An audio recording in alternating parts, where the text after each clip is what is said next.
এই জন্যই আল্লাহ কোরআনে বলছেন, লাকাদ কানা লাকুম ফি রাসূলিল্লাহি উসওয়াতুন হাসানা। তোমরা লিমান কানা ইয়ারজুল্লাহ, তোমরা যদি আমাকে পাইতে চাও তাহলে আমার আদর্শ সহজ করছেন, কঠিন করেন নাই। আল্লাহ কঠিন করতে পারতেন, আল্লাহ সহজ করছেন। কেননা আসলে উদ্দেশ্য ছিল আল্লাহকেই মানা, আল্লাহকে মানা উদ্দেশ্য ছিল।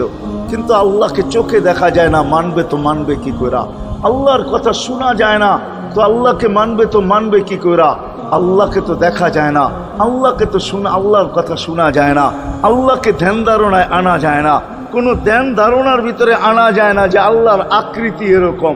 আল্লাহকে ধ্যান ধারণায় আনা যায় না, বর্ণনা দিয়া শেষ করা যায় না। আল্লাহর বর্ণনা দিয়ে কেউ শেষ করতে পারবে না। কোরআন বড় কিছু আমাদেরকে বুঝাইছেন, অনেক বুঝাইছেন যে আল্লাহর বর্ণনা দিয়ে শেষ করা যাবে না। আল্লাহ শুধু আল্লাহ না, 99 নাম দেখলেই বোঝা যায় যে আল্লাহকে। আল্লাহ শুধু আল্লাহ না, আল্লাহ 99টা পদের অধিকারী।